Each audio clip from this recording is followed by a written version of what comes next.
I'd always loved the old brick-and-mortar places, the ones with stories in their beams, the sort of restaurant that creaked and groaned like your grandparents' house but wrapped you in warmth all the same. Ellison's fit the bill perfectly, a place where crates of onions crowded the back porch and mismatched dishes stacked up behind the swinging doors. My sneakers stuck faintly to the well-worn linoleum as I stepped in for my Thursday afternoon shift, the scent of frying garlic and thyme already thick in the air. The only other presence was Micah, head bent under the harsh fluorescence, his shoulders broad in his chef coat as he diced carrots with a brisk, mechanical rhythm. Micah always started early. He moved with purpose, sleeves rolled, black hair pulled back with a strip of white linen, scarred knuckles flashing as he worked the knife. There was something intimidating about his efficiency, the economy of motion, the severity of his focus, something I couldn't quite ignore, no matter how much I tried. I let the door swing closed behind me and cleared my throat. "Hey," I managed, already wishing my voice sounded less uncertain. He didn't glance up, but the carrots made a sharper clatter on the board. "Afternoon, Sean." The words were short, polite, if cool. His bass voice, even in its reserve, had a way of making my posture straighten involuntarily. "We've got a party of 12 at 6. Hope you came ready to hustle." That was as close to a greeting as I'd ever get. The line between us had always been defined. Boss and server, the guy who makes things happen and the guy who's along for the ride. But in between there were always little fissures, the eye contact that lingered half a second too long, the way his mouth pressed into a firmer line when he caught me watching him prep. Or the way I paid too much attention to the scars on his forearms, the tattoos that almost peeked through at his cuffs. "Ready as I'll ever be," I replied, giving myself permission to look at him for just a moment longer. His forearms flexed as he swept the diced carrots into a stainless bowl. His skin, a map I wanted to get lost in. I busied myself with the day's reservation book, letting the spine of it creak open in the hush. The kitchen was always loud, pans and blenders and the hum of the ancient walk-in fridge. But when Micah and I were alone, a different kind of heaviness replaced the noise. I measured out silverware and napkins, feeling his gaze on my hands, sharp and evaluating. Every instruction he gave, "Don't forget to polish the glasses. Make sure you fold the napkins right side out," was clipped. Necessary, efficient, but never softer than it had to be. I swallowed my urge to say something goofy, to break the tension, and just nodded, counting out forks. Time thickened around our silences. We moved past each other in the narrow galley like parallel lines, never quite touching, but always aware. If our fingers brushed, it was purely by accident. If I caught his eye, I looked away first. Sometimes, though, I caught a reflection of myself in his gaze, curious and a little uncertain, as if he was wondering about what he refused to name. It was something nobody talked about, and I figured I'd keep it that way. Besides, my rent was late, and my car made a noise like a dying goat. Who was I to wish for more?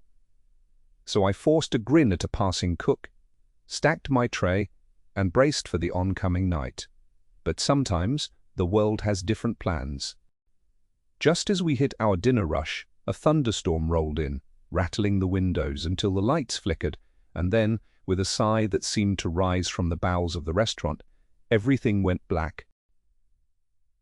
The kitchen fell into a disbelieving silence, pierced only by the hiss of the gas stoves as Micah cut them off.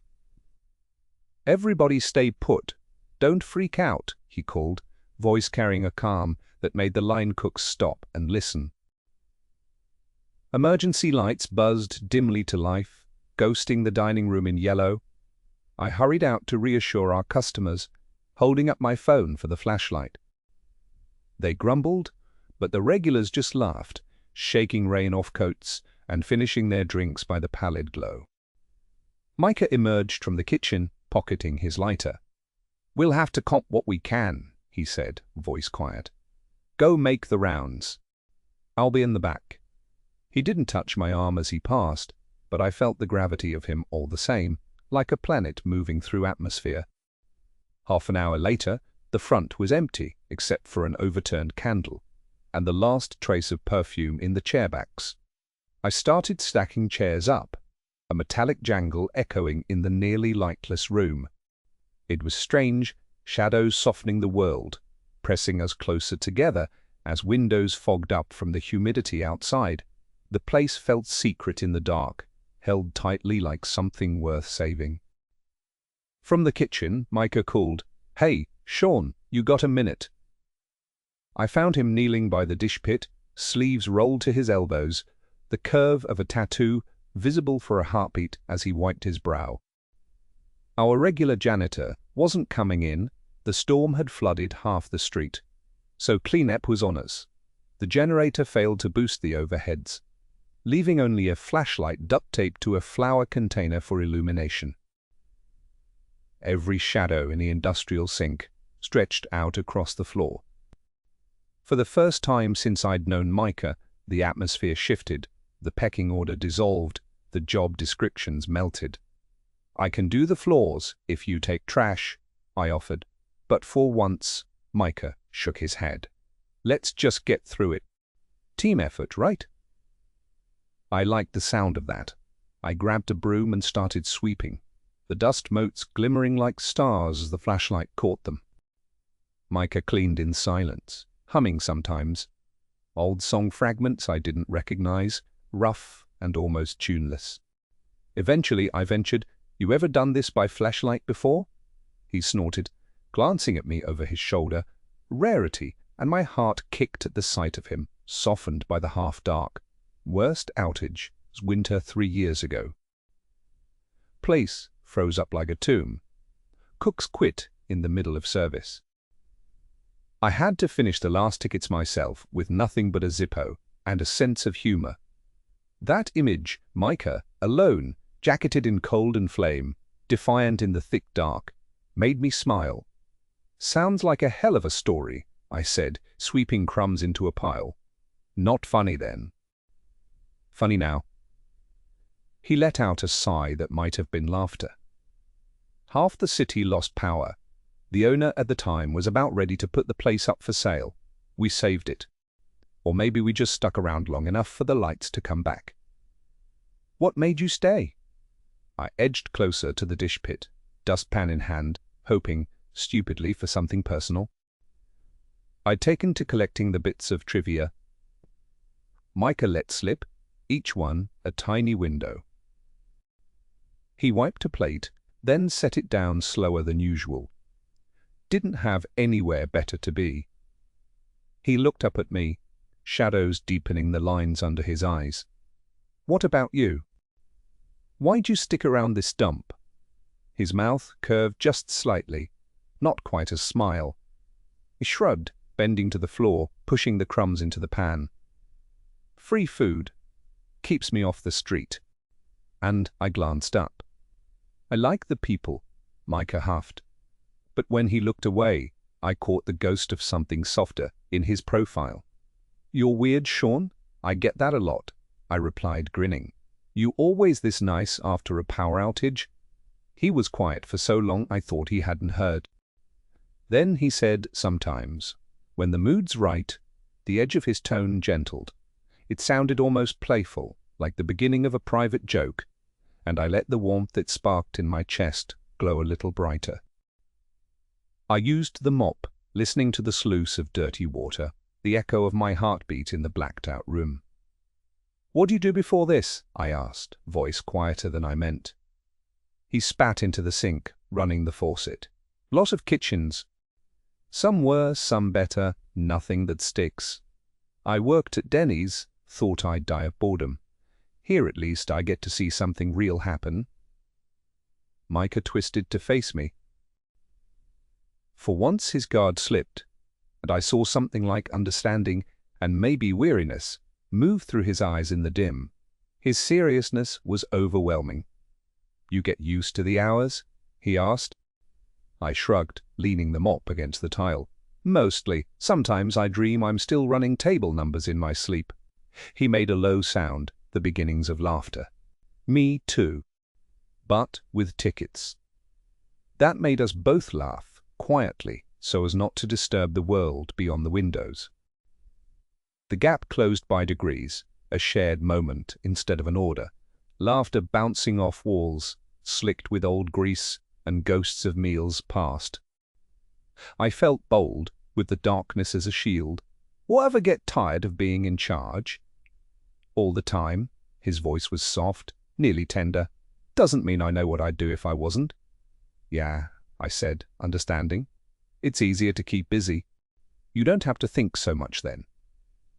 He nodded. The silence that followed wasn't tense, but lighter. A truce or a treaty, signed in after hours shadows. We cleaned until our hands ached, then collapsed by the prep table, sharing the last of the coffee, already gone cold. Micah handed me a battered mug, his expression unreadable in the gloom. Good work tonight, Sean. The acknowledgement surprised me. Gripped the mug, watching his fingers as he steadied it in my hands, just a fraction longer than necessary. I felt the weight of his touch, the electricity of it, echo down my forearm. Thanks, I muttered, suddenly shy. He smiled, a real honest smile this time, even if small. See you tomorrow? I nodded, lost for words. He lingered in the doorway a moment, and for once I let myself look at him. The darkness between us felt less like distance, more like possibility. The storm had cleared by the next morning, but the world outside was still wet and shining, puddles pooling in the cracked parking lot. I showed up earlier than usual, the wild hope of last night burning embarrassingly bright in my veins. The restaurant's neon sign buzzed, struggling to life as I let myself in. This time, I heard Micah before I saw him. A clatter of tools, a thud, and then a muttered curse that would have gotten most people fired. I rounded the corner to find him half inside the belly of the battered old oven, hair falling into his face. His shirt was sweat-stained already, forearm glistening with grease as he tried to unscrew something from the clanking mechanism. Need a hand? I asked, trying to sound casual. He looked up, brow furrowed, eyes sharp in the morning light. I got it, he said, but his tone was harsher than usual, defensive, brittle. Clearly, I replied, eyeing the mess on the floor. Scattered screws, a wrench, a lone spatula conscripted as a lever. You, planning to rebuild it? Or just teach it a lesson? He scowled. But I caught the edge of his mouth twitching. Stupid panels jammed. Trying to get it running before lunch prep, I stepped closer. Careful not to invade his space, yet needing to offer something, anything. Mind if I hold the light or something? He hesitated, then shrugged, gesturing with a splayed, grease-blackened hand. The invitation felt like progress. I crouched beside him, picking up the flashlight. For a few minutes we worked in silence, shoulder to shoulder. The proximity was electric. With every accidental brush of knees, I felt my pulse spike. As I held the light, Micah's hand grazed mine. Strong and steady, anchoring the wildness flickering in my chest. He leaned further into the oven, displaying an intensity that bordered on obsessive. Every damned week it's something, he muttered. I grinned. It's endearing. Like the place is alive, just needs a gentle touch. He snorted, but it's not unkind. It needs a new owner. Or exorcism. Maybe it's just faking for attention, I offered, adopting a whisper. You know, like me when I call in sick. He actually laughed, a rough, unexpected bark of sound. I felt stupidly proud of it. For what it's worth, I added. You look good, covered in grease. His expression flickered, caught off guard, and then, surprisingly, for Micah, he played along. Yeah. Could say the same for you, kid. I almost dropped the flashlight.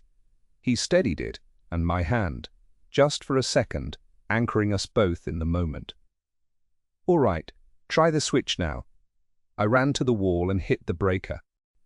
With a reluctant cough, the oven flickered to life, emitting a warm red glow.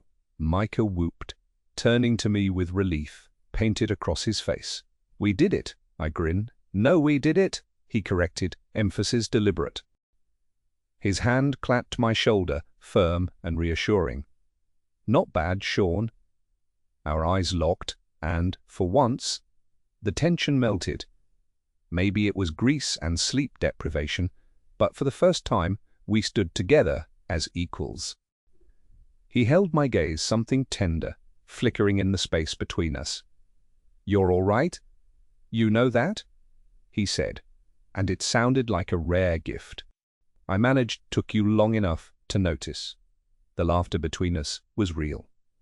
And for a heartbeat, everything else, the boundaries, the unspoken rules, faded into the soft, early light. That sense of teamwork didn't last long, but it made the difference when Friday rolled in. The reservation book overflowed with ink. By 6:30, the restaurant pulsed with noise and heat, plates clattering, laughter and complaints blending behind every menu. The kitchen's heartbeat quickened, and Micah orchestrated the frenzy like a conductor with too many hungry musicians. Even before the rush, the tension had returned, not the complicated, promising tension of last night, but the raw, breathless kind that came with pure survival. I flew from the kitchen to the dining room, reciting orders in my head, praying to all the fickle kitchen gods that I wouldn't drop a tray or forget anyone's allergen requests. Micah barked orders at the line, plating chicken with one hand and sliding me a side-eye with the other. The cooks scrambled, sweating under the hissing vents. Pasta clumped in the pot, garlic burned on the flat top, and at the pass, Micah's voice was iron. "Sean, I need you table 7 now." I squeezed past bodies, ignoring the burn in my calves. "I'm on it." The night ramped up, tempers flaring. For every table that left with a smile, another left behind chaos. Spilled wine, upended salt shakers, fussy kids wiping their noses on the tablecloths. I felt sweat trickle down my spine and tried not to let despair show on my face every time I checked the clock. Then it happened, the inevitable customer disaster. An older guy at table 9, someone's uncle, I guess, glared at me as if I'd murdered his pet. "Is this supposed to be rare?" he snapped, fork impaled in a blooding ribeye. "This is raw, completely unacceptable." "I can have the kitchen refire it for you, sir," I said, mustering a service model smile. He sneered. "You can. Jesus, how hard is your job? Maybe get someone competent, your chef, perhaps." I felt the sting like a slap, words punching old bruises. But before I could reply, Micah materialized at my side, arms crossed, a shadow twice his size. "Problem here." Micah's tone was polite, but steel ran under it. He stared the customer down, quiet and implacable. The man's bluster wilted under Micah's gaze. "Just brought me the wrong doneness. I expect better." Micah straightened, an inch from challenging, his jaw set. "My staff works their asses off every night. Mistakes happen, we'll get it fixed for you. But you don't talk to my servers like that. Next time, you can take your attitude somewhere else." The room hushed, shocked at the censure. I wanted to shrink until pride crept in, filling the hollow in my chest like a tide. The customer grumbled, but handed the plate back without another word. Micah held my gaze for a long beat, long enough for the whole kitchen to take notice. He inclined his head, acknowledgement passing, like a secret code between us. "You all right?" he murmured under his breath. "Yeah," I whispered. "Thanks, chef."